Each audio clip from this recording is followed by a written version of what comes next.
The journey of our lives together began when I married John, the man I adored with all my heart. Our wedding day was nothing short of magical, surrounded by the people who meant the most to us in a quaint little church in the town we both called home. Every detail from that day is still fresh in my mind, as if it happened just yesterday. The white dress I wore, the way John's face lit up when he saw me walking down the aisle, and the tears of joy streaming down our mothers' faces. After the ceremony, we had a simple but heartfelt reception in my parents' garden. We danced, laughed, and made toasts to the bright future that awaited us.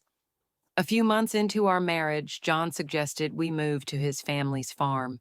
His father, Richard, had been living alone since his wife passed away a couple of years earlier, and John felt it was his responsibility to be there for him and help out with the farm. At first, I was a bit hesitant about making such a big change in our lives. I'd always lived in the village and knew nothing about farm life, but I understood how important this was to John, so I agreed with a smile on my face. We packed up all our belongings, said our goodbyes to family and friends, and set off on the long but exciting drive to the farm, which was a few hours away. Along the way, John shared stories of his childhood on the farm, about helping his dad with the animals and the crops. I could clearly see how much he loved the place. When we arrived, Richard welcomed us with open arms. He was a tall, sturdy man with hands roughened by years of hard work on the farm. Despite the sadness in his eyes from losing his wife, he greeted us with a warm, genuine smile. He showed me the house where we would be living, a charming wooden cottage with a wide porch that looked out over the endless green fields. As we unpacked and settled into our new home, I felt a mix of emotions. On one hand, I was excited to start this new chapter with John, but on the other, I felt a bit out of place in such unfamiliar surroundings. Still, I was determined to make it work for John's sake and for our future together. Little did I know at the time that this move would set off a chain of events that would completely reshape my life, challenging my marriage, my values, and everything I thought I knew about love and loyalty. The first few weeks on the farm were a big adjustment for me. Coming from a village, I had to quickly learn how to adapt to the pace and demands of farm life. John, on the other hand, seemed right at home. He was up early every morning, eager to dive into the day's work alongside his father. Meanwhile, I took care of the house, cooking, cleaning, and doing my best to turn our house into a cozy home. I also lent Richard a hand in the garden, learning about the different vegetables and herbs we were growing. Despite my initial doubts, I gradually found a rhythm and began to appreciate the peace and beauty of our surroundings. As John spent more and more time in the fields, I started spending more time with Richard. Initially, it was just small interactions, a good morning here and there, or a shared cup of coffee in the afternoon. But as time went on, our conversations grew longer and more personal. Richard would tell me stories from his younger days, how he met John's mother and how they had built the farm together from scratch. He spoke of her with such love and longing that I couldn't help but be touched. In return, I shared with him stories of my life in the village, my dreams, and the hopes I had for my future with John. Without realizing it, I began to cherish these moments with Richard. His presence became a source of comfort, especially on days when John was too busy to spend time with me. Richard always had something kind to say, a joke to brighten my day, or a shoulder to lean on. I vividly recall one particular day when John had to drive into town to pick up some parts for the tractor. It was just Richard and me left at the farm, and we spent the entire afternoon together in the garden, gathering vegetables and chatting about life. As the sun began to dip below the horizon, we found ourselves sitting on the porch, sipping iced tea and soaking in the breathtaking colors of the sunset. In that moment, I felt an inexplicable bond with Richard, a deep sense of comfort and mutual understanding. Looking back, I realized that this was the pivotal moment when our relationship began to shift. What had started as a simple and innocent friendship between a daughter-in-law and her father-in-law was slowly morphing into something more complex and profound. At the time, however, I was too caught up in the warmth and attention Richard was giving me to see it clearly. I now understand that I was treading on dangerous ground, risking everything I had built with John. But in that moment, lost in my own loneliness and craving for connection, I was either unable or unwilling to recognize the warning signs. Instead, I allowed myself to be swept away by a wave of emotions, unaware that I was heading straight into a storm that could very well drown me. On the day John went into town to run some errands, Richard and I were left alone in the house. It was a scorching summer day, and the air between us crackled with a tension that had been building up for weeks, maybe even months. To beat the heat, I decided to make some fresh lemonade. As I stood there squeezing the lemons, I could feel Richard's eyes on me. It was a look I had started to notice more and more, a look that made me feel both uneasy and strangely excited. I tried to brush it off, focusing on my task. When I finally finished, I handed him a glass. Our fingers lightly touched as he took it from me, and an electric jolt surged through my body. We sat down at the kitchen table, drinking in silence, but the atmosphere was thick with unspoken words and suppressed desires. Eventually, Richard broke the silence. "Emily, there's something I've been wanting to say to you for a while," he began, his voice low and filled with emotion. "I know this is wrong, but I can't keep pretending I don't feel something for you." His confession startled me, though deep down I think I'd always sensed it.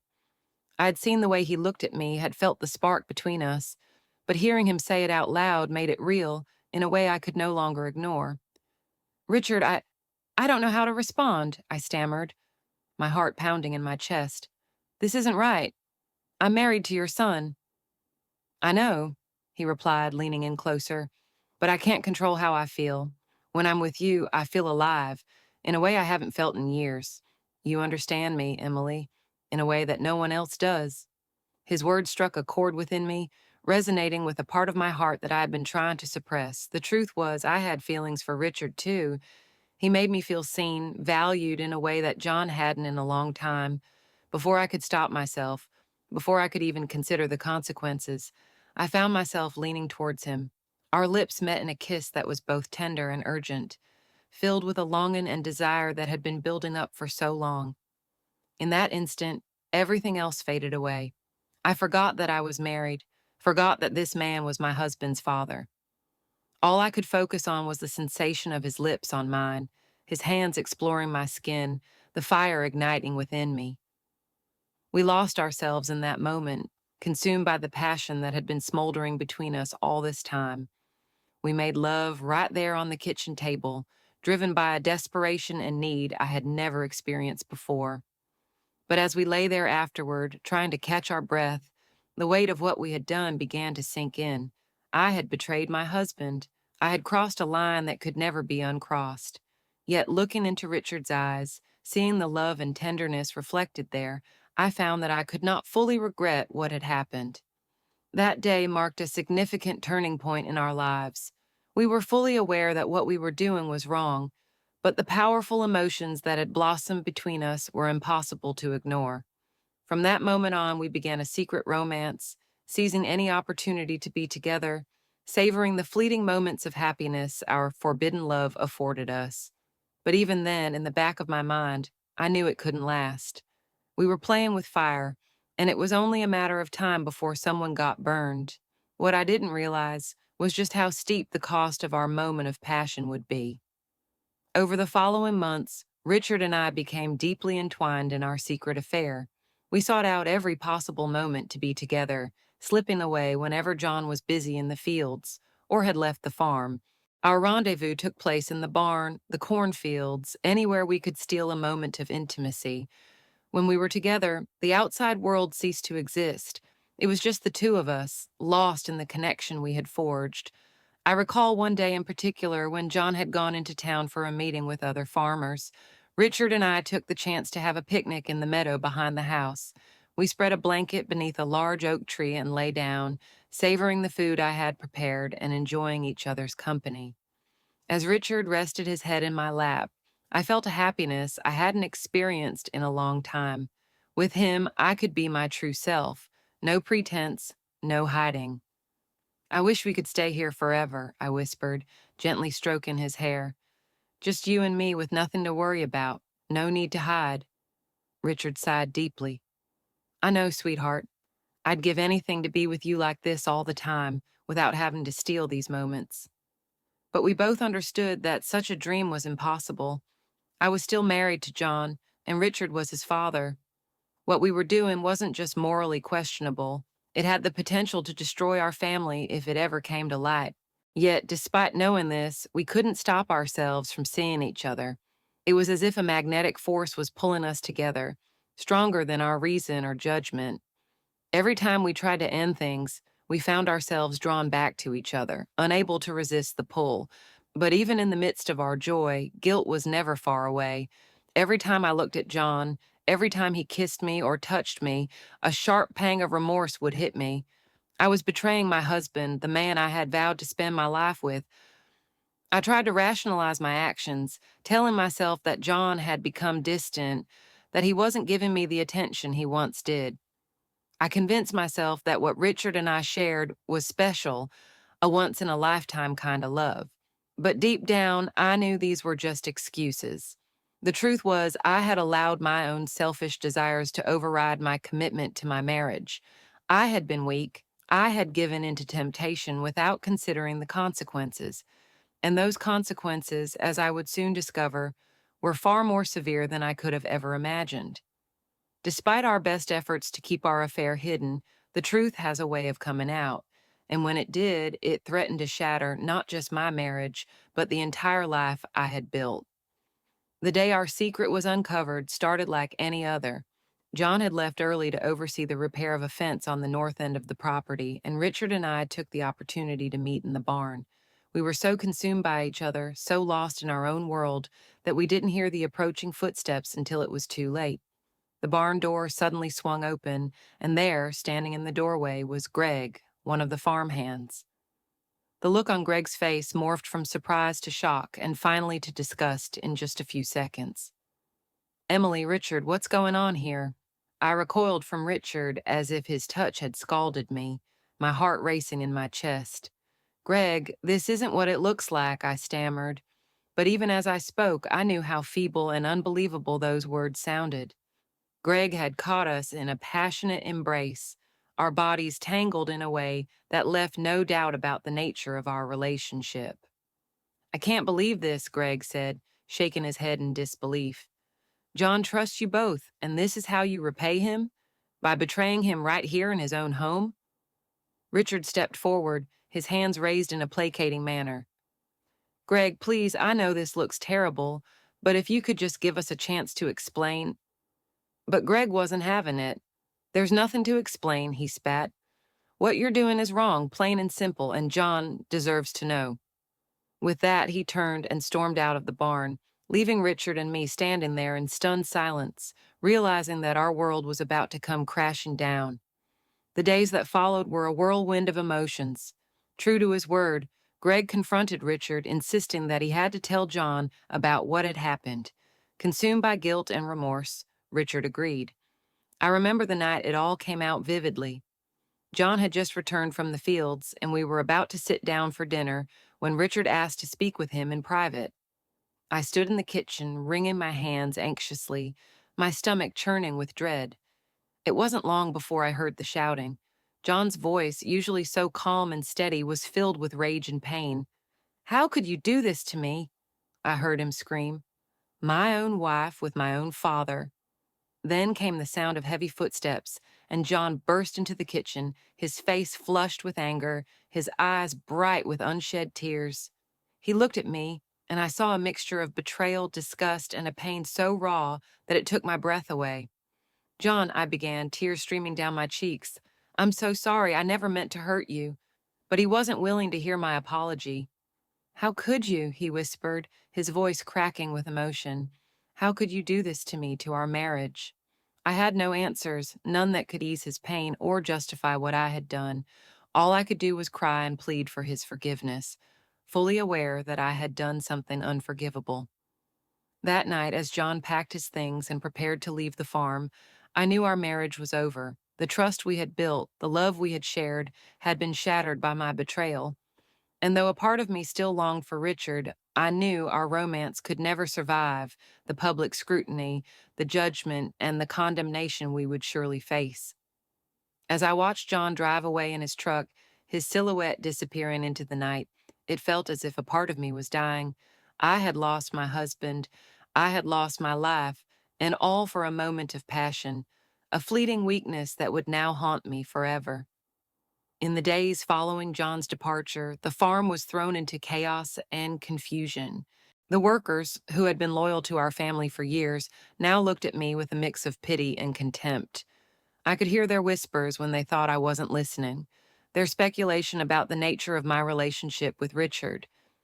Richard, for his part, was consumed by guilt. He spent hours sitting on the porch, staring out at the horizon with empty eyes. When we spoke, it was with a strained formality, both of us acutely aware of the chasm that had now opened between us. "We have to end this," Richard said to me one day, his voice weary and defeated. "What we did was wrong, Emily. We can't keep going like this, not at the cost of John's happiness." I knew he was right, but that didn't make it any less painful. Despite everything, the guilt, the shame, my feelings for Richard hadn't changed. I still loved him, still longed for his touch, his presence, but I also loved John. He had been my partner, my best friend for so many years. The thought of losing him forever, of facing life without him by my side, was almost unbearable. In the weeks that followed, I tried desperately to reach out to John. I left him countless messages, begging him to come home, promising that we could find a way to make things right. But my pleas went unanswered. John was gone, and with each passing day, I began to realize he might never return. Meanwhile, the guilt gnawed at me. I started to neglect my duties on the farm, spending hours in bed, crying until there were no tears left. Richard tried to comfort me, but his presence only served as a painful reminder of what we had done, of the pain we had caused. It was during this time that the rumors began. At first, they were just quiet whispers, furtive glances, and murmured conversations behind raised hands. But soon, they grew into something far more malicious. "I heard she planned all of this from the start," I overheard a woman say at the village market. "She married John just to get closer to his father." "I always knew there was something off about her," another replied. "Poor John, he deserves so much better." I couldn't bear to hear any more. I ran out of the market, tears stinging my eyes, my heart pounding in my chest. Was this what everyone thought of me? That I was some kind of opportunist, a homewrecker? But as the days turned into weeks, I realized there was no escaping the whispers, the accusing stares. My transgression, my betrayal, had become the scandal of the town. I was no longer Emily, John's wife, Richard's daughter-in-law. Now I was Emily, the adulteress, the woman who had shattered her sacred marriage vows.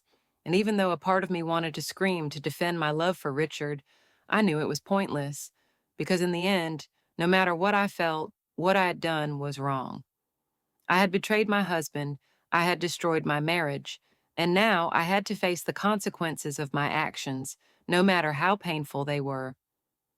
The news of the divorce came in a plain white envelope delivered by a messenger on a gray, rainy morning. Even though I had been expecting it, even though I knew deep down that it was inevitable, seeing those words in cold legal language made it all the more real and final. John was filing for divorce, citing irreconcilable differences. But I knew the truth. It was my infidelity, my betrayal, that had brought us to this point. With trembling hands, I signed the papers, tears streaming down my face, smudging the ink as they fell onto the paper. It was official now. My marriage was over, destroyed by my own selfish actions. In the days that followed, I moved through life in a fog.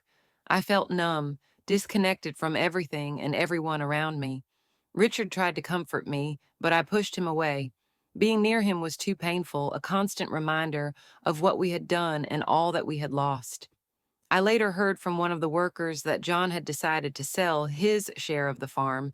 He wanted nothing more to do with the place, with the memories it held. The news hit me hard. This farm had been John's dream, the legacy he had hoped to build and eventually pass down to our children. And now, because of me, he was giving it all up. As the weeks passed, it became clear to me that I couldn't stay on the farm. Every corner, every beam and board was steeped in memories. Memories of my life with John, of the happiness we had before I ruined everything.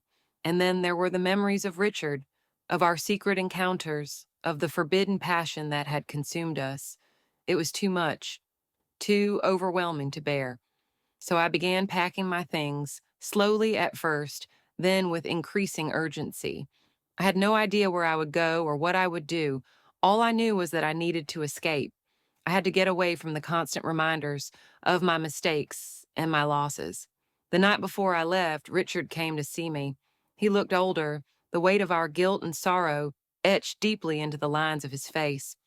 "You don't have to do this," he said, his voice thick with emotion. "You could stay. We could try." But I shook my head, tears filling my eyes. "We can't, Richard. What we had, it was a mistake, a beautiful, passionate mistake, but a mistake nonetheless. I need to leave. I need to find a way to live with what we've done." He didn't argue, perhaps understanding the truth in my words. He hugged me then, tightly and desperately, as if he could protect me from all the pain and regret we carried within us. And for a moment, I let myself get lost in his embrace, one last time. But we both knew this was the end. Our love, as powerful and consuming as it had been, couldn't survive in the light of what we had done. It was tainted now, poisoned by guilt and betrayal. So I turned away, wiping the tears from my eyes. And with a final goodbye, I took one last look at the life I had so utterly destroyed, and I left. I walked away toward a future that was uncertain, but that I hoped might bring, if not happiness, at least some peace. It's been almost a year since I left the farm, since my life shattered into a million irreparable pieces. It's been a year of reflection, grief, and slow acceptance. After I left, I wandered aimlessly for a while. I took whatever odd jobs I could find: a waitress at a roadside diner, a receptionist at a cheap motel. I never stayed in one place for long, always moving, always searching for something. Maybe I was trying to outrun my memories, my guilt, or maybe I was just looking for a place where I could start over, where I could be someone other than the woman who had betrayed her husband with her father-in-law. During this time, I finally heard from John.